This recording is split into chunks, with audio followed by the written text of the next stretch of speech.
ሰላም ጤና ይስጥልኝ ውድ የ24/7 ዜና ተከታታዮቻችን፣ የሰዓቱን ዜና ይዤ ቀርብ ያለው እስከ ፍጻሜው አብራችሁን ቆዩ። የምንለቃቸው መረጃዎች እንዲደርሳችሁ ላይክ፣ ሼር እና ሰብስክራይብ ማድረጋችሁ እንዳትረሱ በማለት ወደ ዜናው አለፍ። ኢትዮጵያ የኤርትራ ሰራዊት ከተቆጣጠራቸው የኢትዮጵያ ሉዓላዊ ግዛቶች እንዲወጣ አስጠነቀቀች። የፌዴሪ የውጭ ጉዳይ ሚኒስትር ዶክተር ጌዲዮን ጢሞቴዎስ ለኤርትራ የውጭ ጉዳይ ሚኒስትር ኦስማን ሳላ በላኩት ደብዳቤ ኤርትራ የኢትዮጵያ ሉዓላዊ ድንበር በመጣስ በሰሜን ምስራቅ አቅጣጫ የሚገኙ አካባቢዎችን ተቆጣጥራ እንደምትገኝ ገልጻለች። የኢትዮጵያ መንግስት በተደጋጋሚ የኤርትራ ጦር ከግዛቴ ለቆ እንዲወጣ መጠየቁ አስታውሶ ይህ ጥያቄ ተቀባይነት የሚያገኝ ከሆነ የባህር አገልግሎት ጉዳዮችና በአሰብ ወደብ በኩል የባህር መዳረሻ ጉዳይ ጨምሮ ሁሉንም የጋራ ጥቅም ጉዳዮችን ለመፍታት በቅን ልቦና በድርድር ለመሳተፍ ፈቃደኛ መሆኑን አመልክቷል።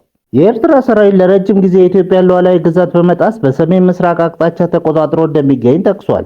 የአዋሳኝ አካባቢዎች የኤርትራ መንግስት በስም ለተጠቀሰው የተለያዩ ታጣቂ ቡድኖች ቀጥታ የቁሳቁስ ድጋፍና እርዳታ እንደሚያቀርብ በመጥቀስ ወንጅሏል። የታጠቁ ቡድኖች በስም ባይፋ በደብዳቤ ላይ ባይጠቀሱ ከዚህ ቀደም የኢትዮጵያ መንግስት ኤርትራ ለህወሓትና ለፋኖ ታጣቂዎች ድጋፍ ያደርጋል ሲል መወንጀሉ ይታወሳል። ኢትዮጵያ በደብዳቤው ላይ የኤርትራ መንግስት በሉዓላዊነቱ እና በድንበሩ ላይ ከሚፈጸመው ጥሰት በተደጋጋሚ እንዲታቀብ ቢጠይቅም ጥረቱ ሰሚ አለማግኘቱን ገልጿል። ባለፉት ጥቂት ቀናት ድንበር አካባቢ የታዩት ለውጦች የኤርትራ መንግስት ተጨማሪ የጥፋት መንገድ መምረጡን ያመለክታል ሲል አመልክቷል። ከታጣቂዎች ጋር የኤርትራ መንግስት ወታደራዊ እንቅስቃሴ እያደረገ ይገኛል ብሏል። በሰሜን ምስራቃዊ የኢትዮጵያ ድንበር የኤርትራ ጦር ወታደሮች ወደ ኢትዮጵያ ግዛት ዘልቀው መግባታቸውና በሰሜን ምዕራብ የሀገሪቱ ድንበር ደግሞ የኤርትራ ጦር ከአማጺ ቡድኖች ጋር እያደረገ ያለው የጋራ ወታደራዊ እርምጃ ጸብጫሪነት ብቻ ሳይሆን ፍጹም የሆነ ወረራ ነው ሲል ድርጊቱን አወግዟል። ይህ ተቀባይነት የሌለው ሁኔታ ለማቆም የኤርትራ መንግስት ወታደሮቹን ከኢትዮጵያ ግዛት በአስቸኳይ እንዲያስወጣና ከአማጺዎች ቡድን ጋር ያለውን ትብብር እንዲያቆም በይፋ ጠይቋል። የሁለቱ ሀገራት የጋራ ብሔራዊ ጥቅምን ባስከበረ መልኩ በላቀ የመከባበር ስሜት ለመመካከር ዝግጁ ነኝ ያለ ሲሆን አሁን በኤርትራ በኩል የተከፈተ ትንኮሳ ግን በምንም መመዘኛ ተቀባይነት የሌለው ነው ሲል ገልጿል። ኤርትራ ሰራዊቷን በአስቸኳይ እንድታወጣና ለሰላማዊ ድርድር ዝግጁ እንድትሆን በይፋ ጠይቋል። ለግማሽ ምዕተ ዓመት ያህል በማያባራ ግጭት ላይ ተኑሯል ያለው ደብዳቤው ይህ አይነት የግጭት አዙሪት በውይይትና በዲፕሎማሲያዊ ጥረት እልባት ሊያገኝ የሚችልበት እድል እንዳለ አመልክቷል። በኤርትራ በኩል በጎ ምላሽ ከተገኘ የኢትዮጵያ መንግስት ልዩነቶች በሰላማዊ ድርድር ለመፍታት ዝግጁ መሆኑን አብራርቷል። የኢትዮጵያ ሉዓላዊና የግዛት አንድነት እንዲከበር ላቀረበው ህጋዊ ጥያቄ አወንታዊ ምላሽ ከተገኘ የኢትዮጵያ መንግስት የባህር ላይ ጉዳዮችና በአሰብ ወደብ በኩል ወደ ባህር በር ጉዳዩን ጨምሮ አጠቃላይ የጋራ ጉዳዮች ላይ ሁሉን አቀፍ እልባት እንዲያገኝ በቅን ልቦና ድርድር ለማድረግ ፈቃደኛ እንደሆነ አሳውቋል። የጋራ መከባበርና መተሳሰብ ግንኙነት ለመፈተሽ ቆርጠን ተነስተናል ያለው ደብዳቤው ቀና ምላሽ እንደሚያገኝ ተስፋውን ገልጿል። በኤርትራ መንግስት በኩል እስካሁን ለዚህ ደብዳቤ የተሰጠ ይፋዊ ምላሽ የለም። ከትግራይ ሁሉም የሃይማኖት ተቋማት የተውጣጡ የሃይማኖት አባቶች ጥር 30 2018 ዓ.ም ከመቀሌ ከተማ ወደ ትግራይና አፋር ድንበር ድረስ ተጉዘው ነበር።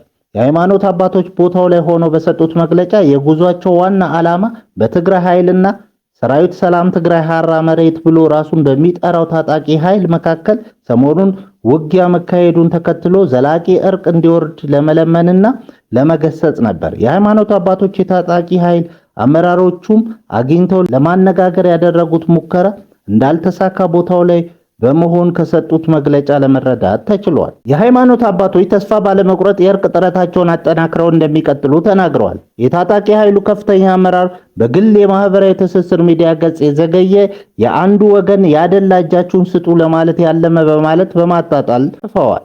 ራሱን ከኮር በላይ አመራር ብሎ የሚጠራው ከህወሓት አመራር የተጣበቀ ኃይል አማሮን ነው በረሃ ለመውጣትና ጠመንጃ ለማንገብ የተገደድ ነው። የሃይማኖት አባቶች እኛን ሳይሆን መቀሌ የሚገኘውን ይህንን ኃይል ነው ተው ብለው መለመንና መገሰጽ ያለባቸው በማለት ጽፈዋል። የትግራይ የሰላምና የጸጥታ ቢሮ የሃይማኖት አባቶች የእርቅና የተክሳስ ጥረት ሙከራ አለመሳካትን ተከትሎ ባወጣው መግለጫ የሃይማኖት አባቶች ጥረትና ድካም በማድነቅና በሚገጥሟቸው እንቅፋቶች ሳይደናቀፉ ያለመታከት የጀመሩትን የሰላም ጥረት አጠናክረው እንዲቀጥሉ በመማጸን የእርቅ ጅማሬውን እንዲሳካ ግማሽ መንገድ ተጉዘን እንደግፋለን ብለዋል። 129 ውሾች በአንድ ጊዜ ተገደሉ። በአዲስ አበባ የጎዳና ውሾችን በመርዝ የማስወገድ እርምጃ ተጀምሯል። በአዲስ አበባ ከተማ አስተዳደር አማካኝነት ከሰሞኑ የጎዳና ውሾችን በመርዝ የማስወገድ ዘመቻ በስፋት እየተከናወነ ይገኛል።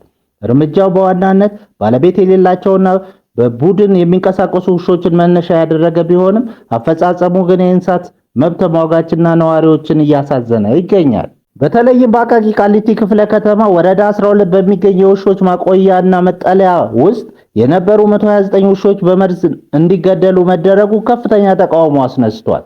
እነዚህ ውሾች በመኪና አደጋ የቆሰሉ፣ በአረጋዊነታቸው ምክንያት የተጣሉና በባለሙያዎች ክትትልና እንክብካቤ እየተደረገላቸው የነበሩ ውሾች ናቸው። እንደ መጠለያው ገለጻ የክፍለ ከተማውና የወረዳው የጸጥታ ኃይሎች ነን ያሉ ግለሰቦች በድንገት ወደ ግቢው በመግባት ሰራተኞችን በማስገደድ ካስወጡና የደህንነት ካሜራዎችን ካስጠፉ በኋላ 129ኙንም ውሾች በመርዝ እንደገደሏቸው የተገኙት መረጃዎች ያመለክታሉ።